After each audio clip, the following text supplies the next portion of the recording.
Hey guys, welcome to a new video. I'm Stephanie West. I'm an LPC here in the state of Michigan. I want to start off by saying thank you so much to those who are tuning in. It seems like there's been a little bit of an uptick in traction lately, and not only do I appreciate that, but I want to be that person that, reminds us, good news travels, bad news travels fast.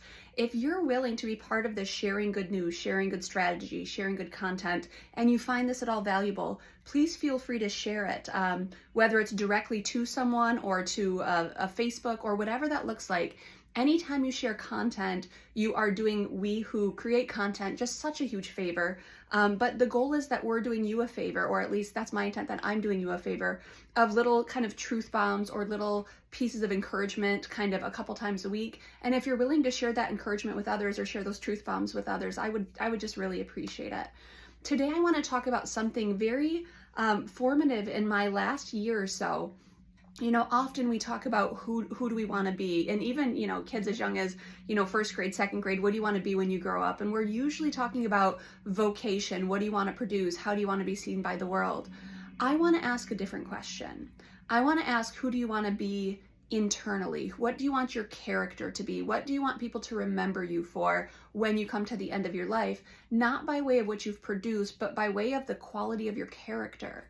And so one of the things I ask many clients to participate in is a core values clarification. What things do you want to be true about your internal resources? How do you want to navigate the world around you?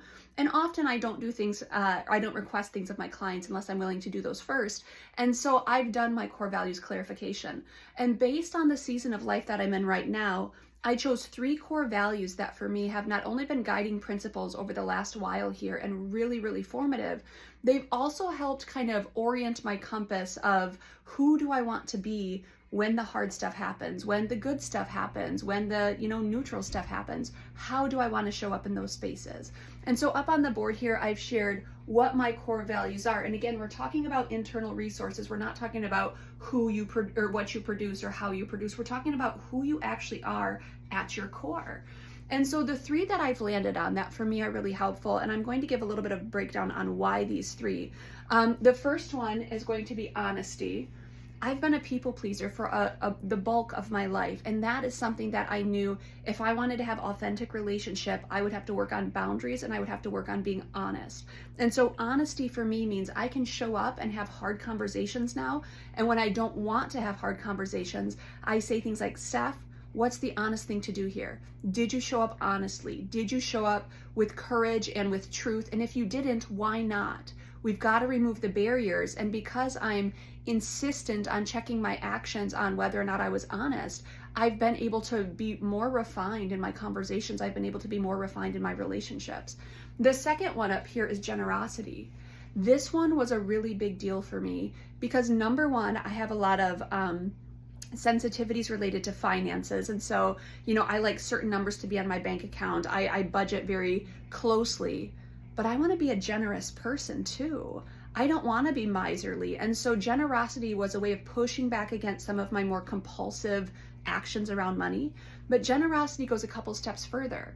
I'm someone, I've talked through my OCD organization of my brain where I make assumptions pretty quickly. Generosity towards other people also means I stop jumping to conclusions. I stop having automatic assumptions. I seek clarification. I try to assume the best about people. Those are things that are important to me because they push back against some of my knee-jerk kind of personality quirks or behavior quirks that I really want to disrupt and dismantle. And so generosity is another guiding principle where I can ask myself, did you show up generously in this situation? Not only financially, but as you related and intersected with other people, were you generous in your assumptions about them? Were you generous with grace and forgiveness? Those are things that fall under generosity. The last one here is patience.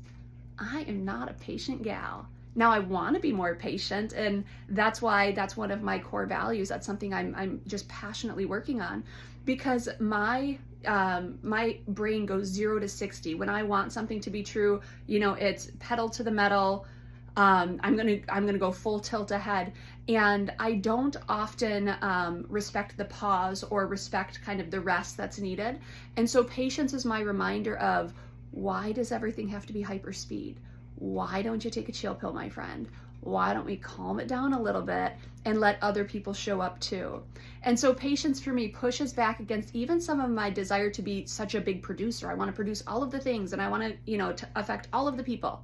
It's like, calm down, Steph, you're fine. And so patience is that thing where I get to remind myself, like, is everything as intense as you tend to make it? And does it have to be? And no, it doesn't. So simmer. And so those are things that actually push back against some of my character quirks, some of my kind of wounds from the past. So I've picked things that are tailor-made for me. And I want to give an anecdote that illustrates how I use these in a practical application. So a couple weeks ago, I was with a friend and we went to Olive Garden for lunch. And the service was, service is relative, and when I say it was awful, that's relative too, but it was pretty abysmal. We sat there for probably the broadside of about 25 minutes before even getting our soup and salad, and by the end, we don't have much lunch time left anyway, so that was kind of a bummer. And so when I went to pay the bill, I was like, oh, that was crappy service. And then I said, wait a second, Steph, you've decided you want to go navigate the world generously. You have not decided that you want to go be the person who, teaches people lessons for their poor service. You want to be generous. So not only do you pay the bill, but you leave a generous tip. And I had a friend say to me, she said, well, Steph, you're just rewarding bad behavior. That's okay, because I've chosen to be generous here. And I'm going to have generosity of assumptions that something's going on with this girl and that's why it was poor service today, or something's going on in the kitchen and that's why it was poor service today. So I'm going to show up generously. And what that did was it pushed back against my annoyance. And I said, at least in this situation, I'm still showing up the way I want to, even though I'm annoyed. So honesty, generosity, and patience, those are the 3 filters that I try to look through. And towards the end of every week, I check in with myself and say, were there places where you weren't honest, weren't generous, weren't patient this week? How do we do it better next week? So you can Google core value clarifications. There's a lot of different opportunities out there where it'll be like a word list that's generated. You really want to pick 3, maybe 4, possibly 5. But remember, each time we do an action, we want to look through these lenses. You don't want to look through 100 different lenses. It just doesn't work. So you pick the top few that are important to you and you run your life through it, and you make decisions that align with what you want your core values to be. The more you practice it and show up that way, the more organic they become for you.